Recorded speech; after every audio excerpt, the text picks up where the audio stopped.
Capítulo 8. Os Anjos. Os Anjos segundo a Igreja. Refutação. Os Anjos segundo o Espiritismo. Os Anjos segundo a Igreja.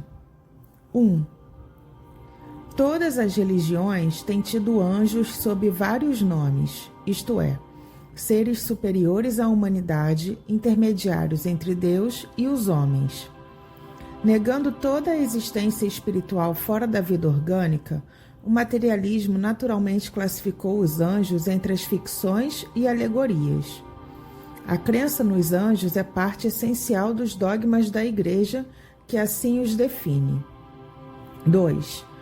Acreditamos firmemente, diz um concílio geral e ecumênico, que só há um Deus verdadeiro, eterno e infinito, que no começo dos tempos tirou conjuntamente do nada as duas criaturas, espiritual e corpórea, angélica e mundana, tendo formado depois, como elo entre as duas, a natureza humana, composta de corpo e espírito. Tal é, segundo a fé, o plano divino na obra da criação, plano majestoso e completo como convinha à eterna sabedoria. Assim concebido, ele oferece aos nossos pensamentos o ser em todos os seus graus e condições. Na esfera mais elevada, aparecem a existência e a vida puramente espirituais. Na última ordem, uma e outra puramente materiais. E intermediariamente, uma união maravilhosa das duas substâncias, uma vida ao mesmo tempo comum ao espírito inteligente e ao corpo organizado. Nossa alma é de natureza simples e indivisível, porém limitada em suas faculdades. A ideia que temos da perfeição faz-nos compreender que pode haver outros seres simples quanto ela, e superiores por suas qualidades e privilégios. A alma é grande e nobre, porém está associada à matéria, servida por órgãos frágeis e limitada no poder e na ação. Por que não haver outras ainda mais pobres, libertas dessa escravidão, dessas peias e dotadas de uma força e atividade maiores e incomparáveis? Antes que Deus houvesse colocado o homem na terra, para conhecê-lo, servi-lo e amá-lo, não teria já chamado outras criaturas a fim de compor-lhe a corte celeste e adorá-lo no auge da glória? Deus, enfim, recebe das mãos do homem os tributos de honra e homenagem deste universo. É, portanto, de admirar que receba das mãos dos anjos o incenso e as orações do homem? Se, pois, os anjos não existissem, a grande obra do Criador não patentearia o acabamento e a perfeição que lhe são peculiares. Este mundo, que atesta sua onipotência, não fora mais a obra-prima da sabedoria.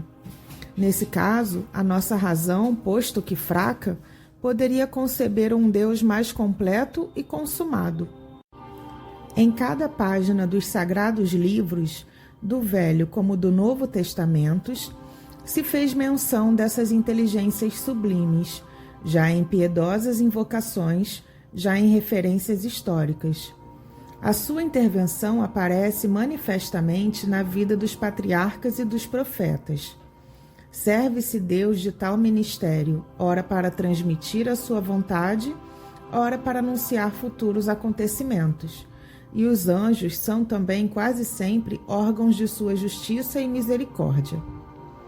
A sua presença ressalta das circunstâncias que acompanham o nascimento, a vida e a paixão do Salvador. A sua lembrança é inseparável da dos grandes homens, como dos fatos mais grandiosos da antiguidade religiosa.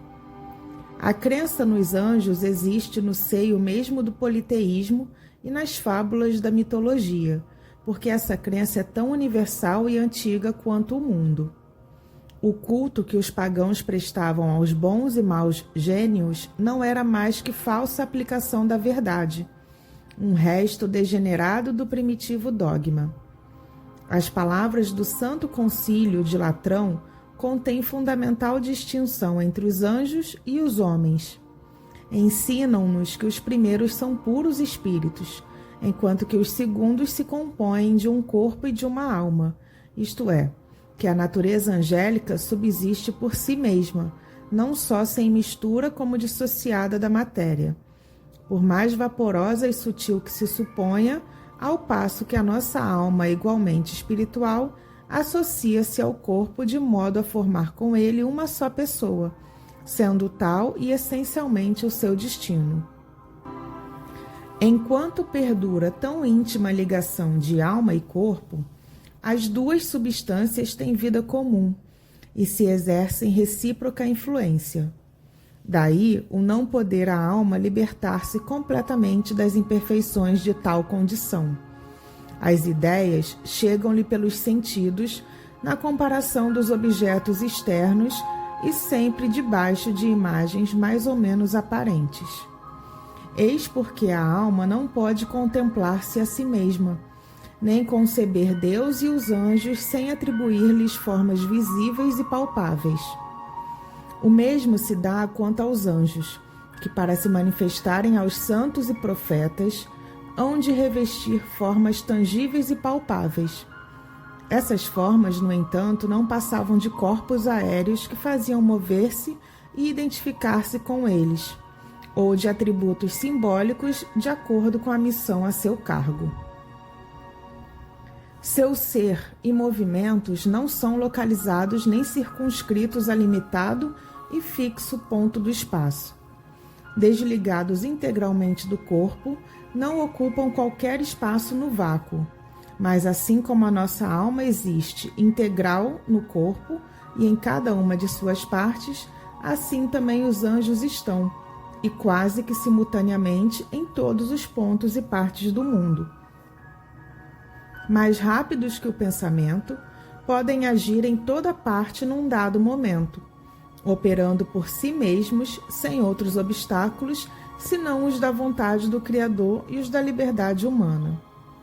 Enquanto somos condenados a ver lenta e limitadamente as coisas externas, enquanto as verdades sobrenaturais se nos afiguram enigmas num espelho, na frase de São Paulo, eles, os anjos, veem sem esforço o que lhes importa saber, e estão sempre em relação imediata com o objeto de seus pensamentos. Os seus conhecimentos são resultantes não da indução e do raciocínio, mas dessa intuição clara e profunda que abrange de uma só vez o gênero e as espécies dele derivadas, os princípios e as consequências que dele decorrem. A distância das épocas, a diferença de lugares, como a multiplicidade de objetos, confusão alguma podem produzir em seus espíritos. Infinita, a essência divina é incompreensível. Tem mistérios e profundezas que se não podem penetrar, mas, em lhes serem defesos os desígnios particulares da providência, ela lhes desvenda quando em certas circunstâncias são encarregados de os anunciarem aos homens. As comunicações de Deus com os anjos e destes entre si não se fazem como entre nós por meio de sons articulados e de sinais sensíveis. As puras inteligências não têm necessidade nem de olhos para ver, nem de ouvidos para ouvir. Tampouco possuem órgão vocal para manifestar seus pensamentos. Este instrumento usual de nossas relações é-lhes desnecessário, pois comunicam seus sentimentos de modo só a eles peculiar, isto é, todo espiritual. Basta-lhes querer para se compreenderem. Unicamente Deus conhece o número dos anjos. Este número não é, sem dúvida, infinito, nem pudera sê-lo. Porém, segundo os autores sagrados e os santos doutores, é assaz considerável, verdadeiramente prodigioso. Se pode proporcionar o número de habitantes de uma cidade à sua grandeza e extensão, e sendo a Terra apenas um átomo comparado ao firmamento e às imensas regiões do espaço, força é concluir que o número de habitantes do ar e do céu é muito superior ao dos homens. E se a majestade dos reis se ostenta pelo brilhantismo e número dos vassalos, dos oficiais e dos súditos, que haverá de mais próprio a dar-nos ideia da majestade do Rei dos Reis do que essa multidão inumerável de anjos que povoam céus e terra, mar e abismos, a dignidade dos que permanecem continuamente prostrados ou de pé ante seu trono. Os padres da Igreja e os teólogos ensinam geralmente que os anjos se dividem em 3 grandes hierarquias ou principados, e cada hierarquia em 3 companhias ou coros. Os da primeira e mais alta hierarquia designam-se conformemente às funções que exercem no céu. Os serafins são assim designados por serem como que abrasados perante Deus pelos ardores da caridade.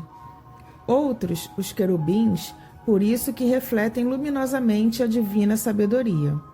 E, finalmente, tronos, os que proclamam a grandeza do Criador, cujo brilho fazem resplandecer. Os anjos da segunda hierarquia recebem nomes consentâneos com as operações que se lhes atribuem no governo geral do universo. E são as dominações, que determinam aos anjos de classes inferiores suas missões e deveres, as virtudes, que promovem os prodígios reclamados pelos grandes interesses da Igreja e do gênero humano, e as potências, que protegem por sua força e vigilância as leis que regem o mundo físico e moral.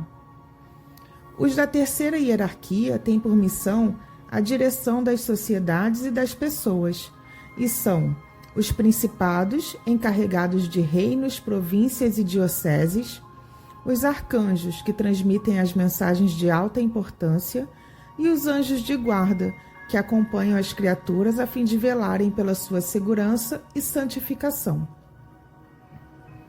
Refutação. 3. O princípio geral resultante dessa doutrina é que os anjos são seres puramente espirituais, anteriores e superiores à humanidade, criaturas privilegiadas e votadas à felicidade suprema e eterna desde a sua formação, dotadas por sua própria natureza de todas as virtudes e conhecimentos, não tendo feito nada, aliás, para adquiri-los. Então, por assim dizer, no primeiro plano da criação, contrastando com o último, onde a vida é puramente material, e entre os dois, medianamente, existe a humanidade, isto é, as almas, seres inferiores aos anjos e ligados a corpos materiais. De tal sistema decorrem várias dificuldades capitais. Em primeiro lugar, que vida é essa puramente material? Será da matéria bruta? Mas a matéria bruta é inanimada e não tem vida por si mesma. Acaso referir-se-á aos animais e às plantas? Neste suposto, seria uma quarta ordem na criação, pois não se pode negar que no animal inteligente algo há de mais que numa planta, e nesta que numa simples pedra. Quanto à alma humana, que estabelece a transição, essa fica diretamente unida a um corpo, matéria bruta, aliás, porque sem alma o corpo tem tanta vida como qualquer bloco de terra. Evidentemente, esta divisão é obscura e não se compadece com a observação. Assemelha-se à teoria dos 4 elementos, anulada pelos progressos da ciência.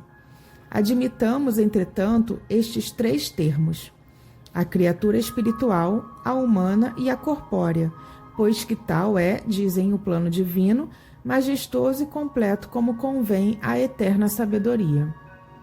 Notemos, antes de tudo, que não há ligação alguma necessária entre esses 3 termos, e que são 3 criações distintas e formadas sucessivamente, ao passo que, na natureza, tudo se encadeia, mostrando-nos uma lei de unidade admirável, cujos elementos, não passando de transformações entre si, têm, contudo, seus laços de união. Mas essa teoria, incompleta, embora é, até certo ponto, verdadeira, quanto à existência dos 3 termos. Faltam-lhe os pontos de contato desses termos, como é fácil demonstrar.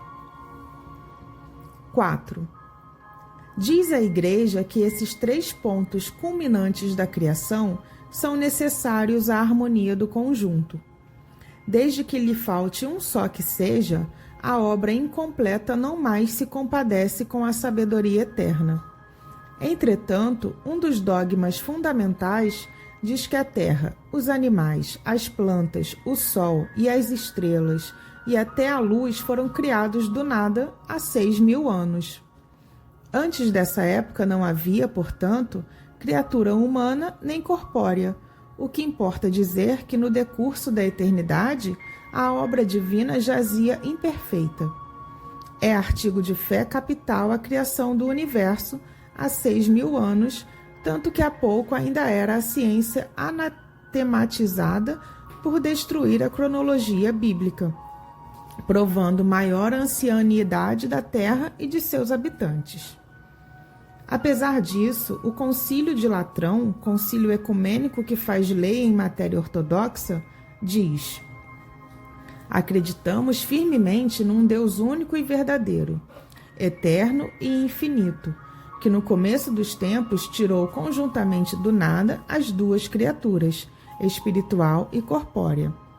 Por começo dos tempos, só podemos inferir a eternidade transcorrida, visto ser o tempo infinito como o espaço, sem começo nem fim. Esta expressão, começo dos tempos, é antes uma figura que implica a ideia de uma anterioridade ilimitada. O Concílio de Latrão acredita, pois, firmemente que as criaturas espirituais, como as corpóreas, foram simultaneamente formadas e tiradas em conjunto do nada, numa época indeterminada no passado. Aqui fica reduzido, assim, o texto bíblico que data a criação de 6.000 dos nossos anos. E ainda que se admita seja tal o começo do universo visível, esse não é seguramente o começo dos tempos. Em qual crer? No concílio ou na Bíblia? 5. O concílio formula, além disso, uma estranha proposição. Nossa alma, diz, igualmente espiritual, é associada ao corpo de maneira a não formar com ele mais que uma pessoa, e tal é essencialmente o seu destino.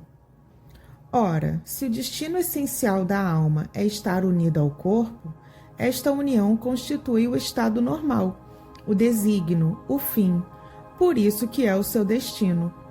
Entretanto, a alma é imortal e o corpo não.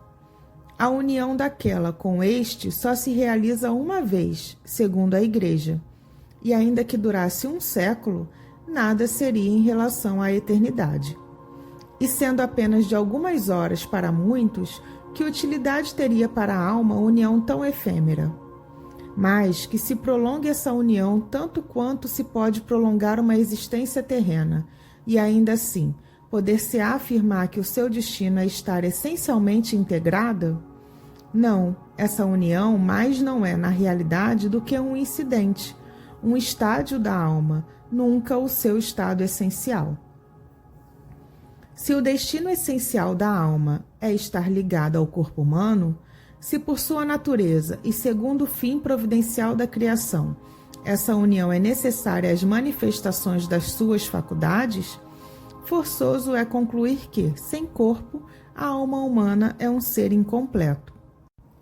Ora, para que a alma preencha os seus desígnios, deixando um corpo, preciso se faz que tome um outro, o que nos conduz à pluralidade forçada das existências, ou, por outra, à reencarnação, à perpetuidade.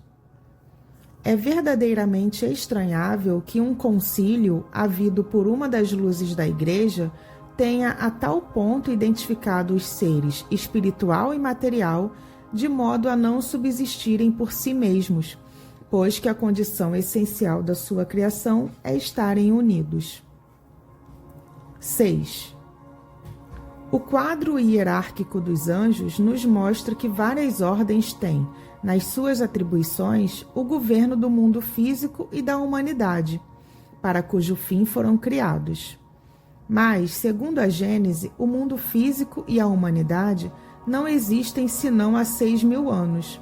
E o que faziam, pois, tais anjos, anteriormente a essa era, durante a eternidade, quando não existia o objetivo das suas ocupações? E teriam eles sido criados de toda a eternidade? Assim deve ser, uma vez que servem à glorificação do Todo-Poderoso. Mas, criando-os numa época qualquer determinada, Deus ficaria até então, isto é, durante uma eternidade, sem adoradores. 7. Diz ainda o concílio: enquanto dura esta união tão íntima da alma com o corpo, há, por conseguinte, um momento em que a união se desfaz? Esta proposição contradita a que sustenta a essencialidade dessa união. E diz mais o concílio: as ideias lhes chegam pelos sentidos, na comparação dos objetos exteriores. Eis aí uma doutrina filosófica em parte verdadeira, que não em sentido absoluto. Receber as ideias pelos sentidos é, segundo o eminente teólogo, uma condição inerente à natureza humana, mas ele esquece as ideias inatas, as faculdades por vezes tão transcendentes, a intuição das coisas que a criança traz do berço, não devidas a quaisquer ensinos. Por meio de quais sentidos, jovens pastores, naturais calculistas, admiração dos sábios, adquirem ideias necessárias à resolução quase instantânea dos mais complicados problemas. Outro tanto pode dizer-se de músicos, pintores e filólogos precoces. Os conhecimentos dos anjos não resultam da indução e do raciocínio. Têm-nos porque são anjos, sem necessidade de aprendê-los, pois tais foram por Deus criados. Quanto à alma, essa deve aprender. Mas se a alma só recebe as ideias por meio dos órgãos corporais, que ideias pode ter a alma de uma criança morta ao fim de alguns dias, se admitirmos com a Igreja que essa alma não renasce? 8. Aqui reponta uma questão vital, qual a de saber-se se a alma pode adquirir conhecimentos após a morte do corpo.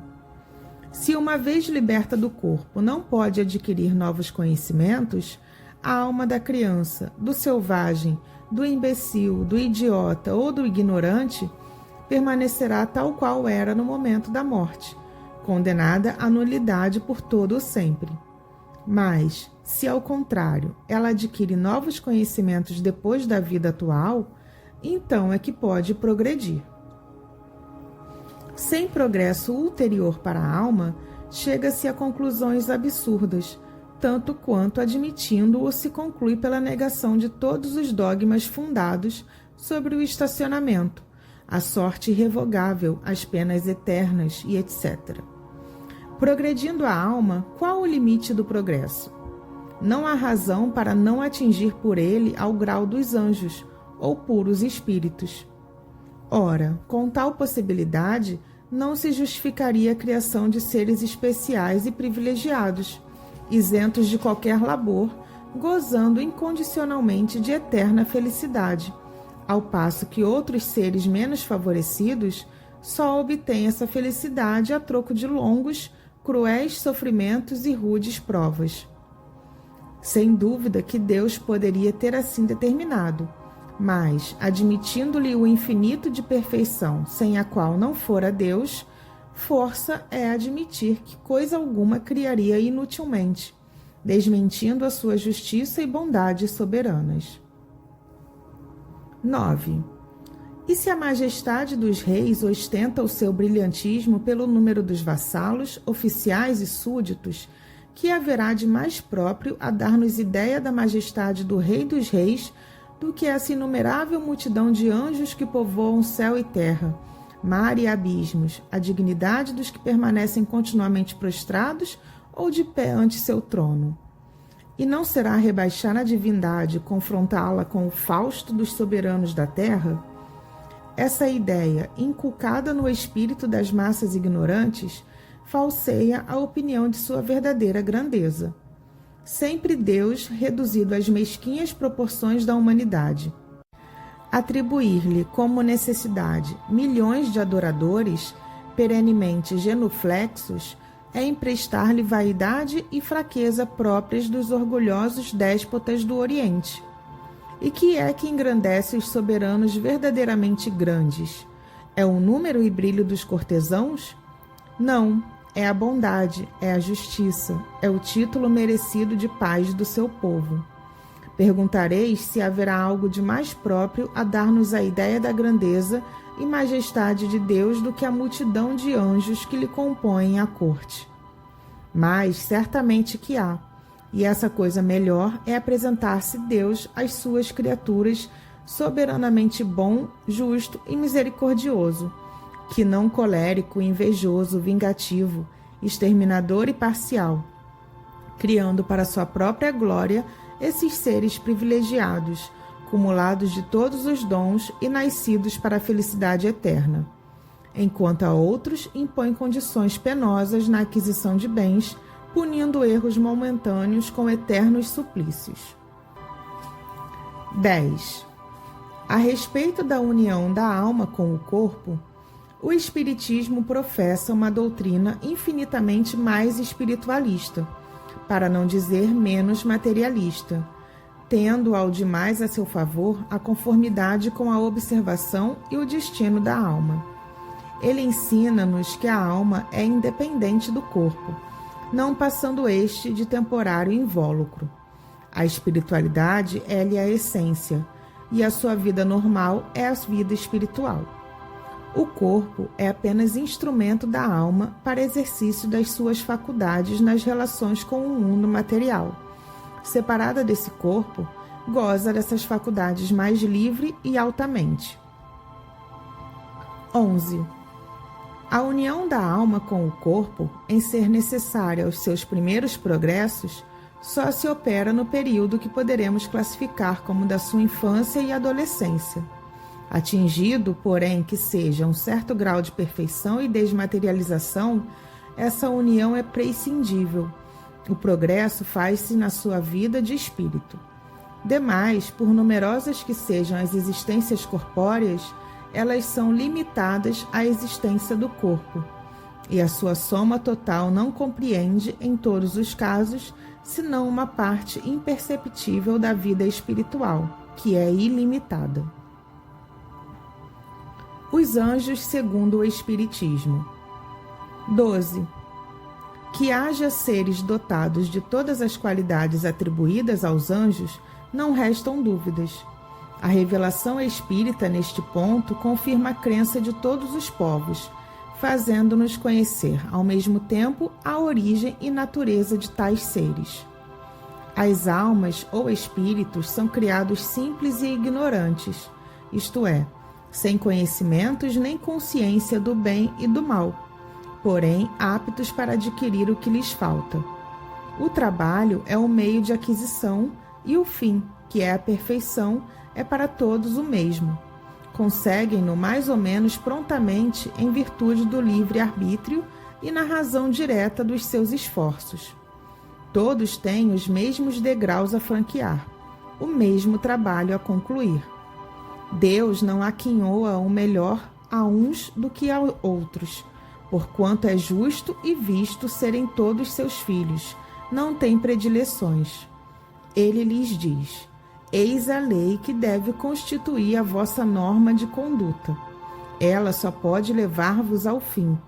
Tudo que lhe for conforme é o bem, tudo que lhe for contrário é o mal. Tendes inteira liberdade de observar ou infringir esta lei, e assim sereis os árbitros da vossa própria sorte. Consequentemente, Deus não criou o mal. Todas as suas leis são para o bem, e foi o homem que criou esse mal, divorciando-se dessas leis. Se ele as observasse escrupulosamente, jamais se desviaria do bom caminho. 13. Entretanto, a alma, qual criança, é inexperiente nas primeiras fases da existência, e daí o ser falível. Não lhe dá a Deus essa experiência, mas dá-lhe meios de adquiri-la. Assim, um passo em falso na senda do mal é um atraso para a alma, que, sofrendo-lhe as consequências, aprende à sua custa o que importa evitar. Deste modo, pouco a pouco, se desenvolve, aperfeiçoa e adianta na hierarquia espiritual até ao estado de puro espírito ou anjo. Os anjos são, pois, as almas dos homens chegados ao grau de perfeição que a criatura comporta, fruindo em sua plenitude a prometida felicidade. Antes, porém, de atingir o grau supremo, gozam de felicidade relativa ao seu adiantamento. Felicidade que consiste não na ociosidade, mas nas funções que a Deus apraz confiar-lhes, e por cujo desempenho se sentem ditosas, tendo ainda nele um meio de progresso. 14. A humanidade não se limita à Terra. Habita inúmeros mundos que no espaço circulam. Já habitou os desaparecidos e habitará os que se formarem. Tendo-a criado de toda a eternidade, Deus jamais cessa de criá-la. Muito antes que a Terra existisse, e por mais remota que a suponhamos, outros mundos havia, nos quais espíritos encarnados percorreram as mesmas fases que ora percorrem os de mais recente formação, atingindo seu fim antes mesmo que houvéramos saído das mãos do Criador. De toda a eternidade tem havido, pois, puros espíritos ou anjos, mas como a sua existência humana se passou no infinito passado, eis que os supomos como se tivessem sido sempre anjos de todos os tempos. 15. Realiza-se assim a grande lei de unidade da criação. Deus nunca esteve inativo e sempre teve puros espíritos, experimentados e esclarecidos para a transmissão de suas ordens e direção do universo, desde o governo dos mundos até os mais ínfimos detalhes. Tampouco teve Deus necessidade de criar seres privilegiados, isentos de obrigações. Todos, antigos e novos, adquiriram suas posições na luta e por mérito próprio. Todos, enfim, são filhos de suas obras. E, desse modo, completa-se com igualdade a soberana justiça do Criador.